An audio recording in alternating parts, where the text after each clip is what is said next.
Hello friends, welcome back to my YouTube channel. ಇವತ್ತಿನ ವಿಡಿಯೋದಲ್ಲಿ RRBಯ assistant ಲೋಕೋ pilot ಹುದ್ದೆಗಳ ಬಗ್ಗೆ ಈ ವಿಡಿಯೋದಲ್ಲಿ ಡಿಸ್ಕಸ್ ಮಾಡ್ತಾ ಹೋಗ್ತೇನೆ. ನೀವೇನಾದರೂ ಹೊಸಬರಾಗಿದ್ರೆ ನಮ್ಮ ಚಾನಲ್ನ ಲೈಕ್ ಮಾಡಿ, ಶೇರ್ ಮಾಡಿ, ಸಬ್ಸ್ಕ್ರೈಬ್ ಮಾಡಿ. ಈ ಒಂದು ಹೊಸ ಹುದ್ದೆಗಳ ಹೆಸರು ಬಂದ್ಬಿಟ್ಟು ಅಸಿಸ್ಟೆಂಟ್ ಲೋಕೋ ಪೈಲಟ್ ಅಂತಂದು. ಇಲ್ಲಿ ಓಪನಿಂಗ್ ಡೇಟ್ ಬಂದ್ಬಿಟ್ಟು ಈ ಒಂದು ಹುದ್ದೆಗಳಿಗೆ 15/5/2026ರಿಂದ ನೀವು ಲಾಸ್ಟ್ ಡೇಟ್ ನ ಬಂದ್ಬಿಟ್ಟು 14/6/2026 ಒಳಗಡೆ ಈ ಒಂದು ಹುದ್ದೆಗಳಿಗೆ ಅಪ್ಲೈ ಮಾಡ್ಬೋದು. ಲಾಸ್ಟ್ ಡೇಟ್ ನ ಫೀ ಪೇಮೆಂಟ್ ಬಂದ್ಬಿಟ್ಟು 16/6/2026 ಒಳಗಡೆ ನೀವು ಫೀ ಪೇಮೆಂಟ್ ನ ಮಾಡ್ಬೇಕತ್ತೆ. ಏನಾದರೂ ತಪ್ಪಾದಲ್ಲಿ ಕರೆಕ್ಷನ್ ಬಂದ್ಬಿಟ್ಟು 17/6/2026ರಿಂದ 26/6/2026 ಒಳಗಡೆ ಕರೆಕ್ಷನ್ಸ್ ನ ಮಾಡ್ಬೋದು. ಇಲ್ಲಿ ಅಸಿಸ್ಟೆಂಟ್ ಲೋಕೋ ಪೈಲಟ್ ಬಂದ್ಬಿಟ್ಟು ಸ್ಟಾರ್ಟಿಂಗ್ ಇನಿಷಿಯಲ್ ಪೇ ಬಂದ್ಬಿಟ್ಟು 19,900 ಇರುತ್ತೆ. ಇಲ್ಲಿ ಏಜ್ ನ ಬಂದ್ಬಿಟ್ಟು 18ರಿಂದ 30 ವರ್ಷದೊಳಗಡೆ ಅಪ್ಲೈ ಮಾಡಬಹುದು. ಇಲ್ಲಿ ಟೋಟಲ್ ವೇಕೆನ್ಸೀಸ್ ಬಂದ್ಬಿಟ್ಟು 11,127 ಹುದ್ದೆಗಳಿಗೆ ಅಪ್ಲೈ ಮಾಡಬಹುದು. ಎಲ್ಲ RRBಗಳಲ್ಲಿ ಬೆಂಗಳೂರು, ರಾಜಸ್ಥಾನ್ ಯಾವ್ಯಾವ RRBಗಳಿದೋ ಎಲ್ಲ RRBಗಳಲ್ಲಿ ನೀವು ಟೋಟಲ್ ಬಂದ್ಬಿಟ್ಟು 11,127 ಹುದ್ದೆಗಳಿಗೆ ಅಪ್ಲೈ ಮಾಡಬಹುದು. ಇಲ್ಲಿ ಈ ಒಂದು ಹುದ್ದೆಗಳಿಗೆ ಬಂದ್ಬಿಟ್ಟು ನೀವು ಈ ಒಂದು ಹುದ್ದೆಗಳಿಗೆ ಬಂದ್ಬಿಟ್ಟು ಯಾವುದೇ ವಿಷನ್ ಎಲ್ಲ ಫುಲ್ ಇರಬೇಕಾಗತ್ತೆ. ಯಾವ ಎಲ್ಲ ಫುಲ್ ವಿಷನ್ ಇದ್ರು PWD ಕ್ಯಾಂಡಿಡೇಟ್ಸ್ ಯಾವುದೇ ತರದ ಈ ಒಂದು ಹುದ್ದೆಗಳಿಗೆ ಅಪ್ಲೈ ಮಾಡೋದಕ್ಕೆ ಬರೋದಿಲ್ಲ.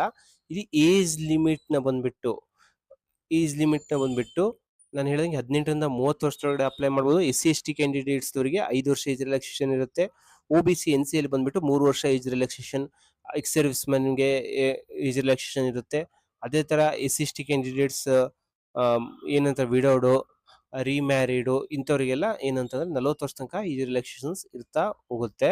ಈ SC/ST ಕ್ಯಾಂಡಿಡೇಟ್ಸ್ಗೆ ಯಾವೊಂದು ಡೇಟ್ ಆಫ್ ಬರ್ತ್ ಒಳಗಡೆ ಇರಬೇಕು, ಮತ್ತೆ OBC ಕ್ಯಾಂಡಿಡೇಟ್ಸ್ಗೆ ಯಾವೊಂದು ಡೇಟ್ ಆಫ್ ಬರ್ತ್ ಒಳಗಡೆ ಇರಬೇಕು ಅಂತಂದು ಇಲ್ಲೆಲ್ಲ ಇದೆ. ಈ ಒಂದು ಹುದ್ದೆಗಳಿಗೆ ಬಂದ್ಬಿಟ್ಟು ಎಜುಕೇಶನ್ ಕ್ವಾಲಿಫಿಕೇಶನ್ ನ ಬಂದ್ಬಿಟ್ಟು ನಾನು 10th ಆದವರು ಈ ಒಂದು ಹುದ್ದೆಗಳಿಗೆ ಅಪ್ಲೈ ಮಾಡಬಹುದು. 10th ಜೊತೆಗೆ ಏನಂತಂದ್ರೆ 10th ಜೊತೆಗೆ ITI NCVT ಇಂದ ಪಡೆದಿರ್ತಕ್ಕಂಥ ಸರ್ಟಿಫಿಕೇಟ್ ಇರಬೇಕಾಗುತ್ತೆ. 10th ಮತ್ತೆ ITI ಅಥವಾ 10th ಪ್ಲಸ್ ಡಿಪ್ಲೊಮಾ ಆದವರು ಅಥವಾ 10th ಇಂಜಿನಿಯರಿಂಗ್ ಡಿಗ್ರಿ ಆದವರು, ಡಿಪ್ಲೊಮಾ ಇನ್ ಎಲೆಕ್ಟ್ರಿಕಲ್ ಇಂಜಿನಿಯರಿಂಗು, ಅದೇ ತರ ಈ ಎಲ್ಲಾ ಟ್ರೇಡ್ಸ್ ಗಳಲ್ಲಿ ಏನಂತಂದ್ರೆ ಇಂಜಿನಿಯರಿಂಗ್ ಆದವರು ಈ ಒಂದು ಹುದ್ದೆಗಳಿಗೆ ಅಪ್ಲೈ ಮಾಡಬಹುದು. ಇಲ್ಲಿ ಫೀನ ಬಂದ್ರೆ ನಿಮ್ಗೆ 500 ರೂಪಾಯಿ ಫೀನ ಪೇಮೆಂಟ್ ಮಾಡಬೇಕಾಗತ್ತೆ. ಇಲ್ಲಿ ಏನಂತಂದ್ರೆ ಫಸ್ಟ್ ಜನರಲ್ ಕ್ಯಾಂಡಿಡೇಟ್ಸ್ ಬಂದ್ರೆ ನಿಮ್ಗೆ 500 ರೂಪಾಯಿ ಫೀನ ಪೇಮೆಂಟ್ ಮಾಡ್ಬೇಕಾಗತ್ತೆ. ಫಸ್ಟ್ ಸ್ಟೇಜ್ CBT ಬರೆದ್ರೆ ಏನಂತಂದ್ರೆ ನಿಮ್ಗೆ 400 ರೂಪಾಯಿ ಫೀನ ರಿಫಂಡ್ ಕೊಡ್ತಾ ಹೋಗ್ತಾರೆ. ಅದೇ ತರ SC/ST ಕ್ಯಾಂಡಿಡೇಟ್ಸ್ ಬಂದ್ರೆ 250 ರೂಪಾಯಿ ಫೀನ ಪೇಮೆಂಟ್ ಮಾಡಬೇಕಾಗತ್ತೆ. ಅದೇ ತರ 250 ರೂಪಾಯಿ ಫೀನ ಪೇಮೆಂಟ್ ಮಾಡಬೇಕಾಗುತ್ತೆ. ಅದನ್ನ ಬರೆದ್ರು ಏನಂತಂದ್ರೆ ಅವರಿಗೂ ಏನಂತಂದ್ರೆ 200 ರೂಪಾಯಿ 200 ರುಪೀಸ್ ಏನೋ ರಿಫಂಡ್ ಆಗ್ತಾ ಹೋಗುತ್ತೆ. ಫಸ್ಟ್ ಸ್ಟೇಜ್ CBT ಬರೆದ್ರೆ ಮಾತ್ರ ಅವರಿಗೆ ರಿಫಂಡ್ ಆಗ್ತಾ ಹೋಗುತ್ತೆ.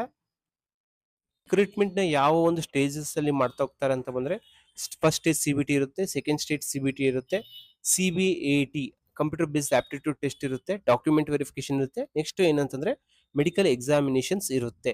ಫಸ್ಟ್ ಸ್ಟೇಜ್ CBT ಅಲ್ಲಿ ಏನಂತಂದ್ರೆ ಇದು ಸ್ಕ್ರೀನಿಂಗ್ ಇರುತ್ತೆ. ನಿಮಗೆ ಏನಂತಂದ್ರೆ 60 ನಿಮಿಷಗಳ ಕಾಲ ಎಕ್ಸಾಮ್ ಇರುತ್ತೆ. 75 ಕ್ವಶನ್ಸ್ 75 ಮಾರ್ಕ್ಸ್ ಇರುತ್ತೆ. ಪ್ರತಿ 3 ತಪ್ಪು ಉತ್ತರಕ್ಕೆ ಏನಂತಂದ್ರೆ 1 ಮಾರ್ಕ್ಸ್ ಕಟ್ತಾ ಮಾಡ್ತಾ ಹೋಗ್ತಾರೆ.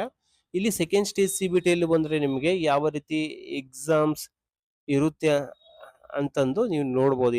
ಇಲ್ಲಿ ಏನಂತಂದ್ರೆ 2 ಪಾರ್ಟ್ಗಳು ಇರ್ತಾ ಹೋಗುತ್ತೆ. Part A, part B. 90 ನಿಮಿಷಗಳ ಕಾಲ ಎಕ್ಸಾಮ್ ನಡೀತಾ ಹೋಗುತ್ತೆ. 100 ಕ್ವಶನ್ಸ್ ಇರುತ್ತೆ.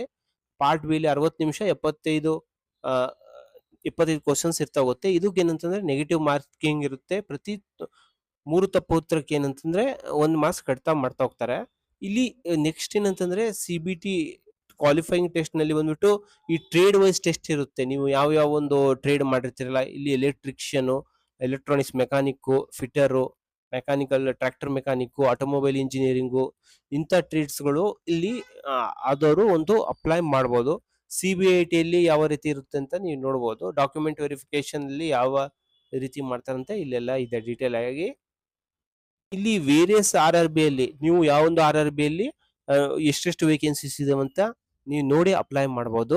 ನೆಕ್ಸ್ಟ್ ನಾನು ಹೇಳ್ದಂಗೆ ಎಜುಕೇಶನ್ ಕ್ವಾಲಿಫಿಕೇಶನ್ ಈ ಒಂದು RRB ಅಸಿಸ್ಟೆಂಟ್ ಲೋಕೋ ಪೈಲಟ್ ಹುದ್ದೆಗಳಿಗೆ ಬಂದ್ಬಿಟ್ಟು ಏನೇ ಒಂದು ಎಜುಕೇಶನ್ ಕ್ವಾಲಿಫಿಕೇಶನ್ ಆಗಿರ್ಬೇಕು ಅಂತಂದ್ರೆ ಮ್ಯಾಟ್ರಿಕ್ಯುಲೇಷನ್ ಆಗಿರ್ಬೇಕು, SSLC ಆಗಿರ್ಬೇಕು, ಮತ್ತೆ ಏನಂತಂದ್ರೆ ITI, NCVT ಅಥವಾ SCVT NCVT ಅಥವಾ SCVT ಇನ್ಸ್ಟಿಟ್ಯೂಷನ್ ಇಂದ ಏನಂತಂದ್ರೆ fitter, electrician, instrument, mechanic, maintenance mechanic, motor vehicle, wireman, tractor mechanic, ಮತ್ತೆ ಮೆಕ್ಯಾನಿಸ್ಟ್, ರಿಫ್ರಿಜರೇಷನ್ ಮತ್ತೆ ಏರ್ ಕಂಡೀಷನ್ ಮೆಕ್ಯಾನಿಕ್ ಆದವರು ಅಪ್ಲೈ ಮಾಡಬಹುದು. ಅಥವಾ SSLC ಕೋರ್ಸ್ ಮತ್ತೆ ಏನಂತಂದ್ರೆ ಅಪ್ರೆಂಟಿಸ್ಶಿಪ್ ಆದವರು ಈ ಒಂದು ಹುದ್ದೆಗಳಿಗೆ ಅಪ್ಲೈ ಮಾಡಬಹುದು. ಅಥವಾ SSLC plus diploma in mechanical, electrical, automobile engineering ಆದವರು ಈ ಒಂದು ಹುದ್ದೆಗಳಿಗೆ ಅಪ್ಲೈ ಮಾಡಬಹುದು. ಡಿಗ್ರಿ ಇನ್ ಇಂಜಿನಿಯರಿಂಗ್ ಆದವರು ಈ ಒಂದು ಹುದ್ದೆಗಳಿಗೆ ಅಪ್ಲೈ ಮಾಡಬಹುದು. ಯಾವ ಯಾವ ಝೋನ್ ಅಲ್ಲಿ ಎಷ್ಟೆಷ್ಟು ವೇಕೆನ್ಸೀಸ್ ಇದಾವೆ ಅಂತ ನೀವು ನೋಡಬಹುದು. ನಮ್ದು ಬಂದ್ಬಿಟ್ಟು ಬೆಂಗಳೂರು ಡಿವಿಷನ್ ಬರ್ತಾ ಹೋಗುತ್ತೆ. ಬೆಂಗಳೂರು ಡಿವಿಷನ್ ಅಲ್ಲಿ ಎಷ್ಟು ಪೋಸ್ಟ್ಗಳಿದೆ, ಕ್ಯಾಟಗರಿ ವೈಸ್ ಎಷ್ಟು ಪೋಸ್ಟ್ ಇದೆ ಅಂತ ನೋಡ್ಬೋದು. ಈ ವೆಬ್ಸೈಟ್ ಲಿಂಕ್ ನಾನು ನನ್ನ ವಿಡಿಯೋ ಡಿಸ್ಕ್ರಿಪ್ಷನ್ ಕೊಟ್ಟಿರ್ತೀನಿ. ಆ ಲಿಂಕ್ ನ ಮೇಲೆ ಕ್ಲಿಕ್ ಮಾಡೋ ಮುಖಾಂತರ ನೀವು ಈಸಿಯಾಗಿ ವೆಬ್ಸೈಟ್ ತರಲಿ ನೋಟಿಫಿಕೇಶನ್ ಓದ್ಕೊಂಡು ಈ ಒಂದು ಹುದ್ದೆಗಳಿಗೆ ಅಪ್ಲೈ ಮಾಡಬಹುದು.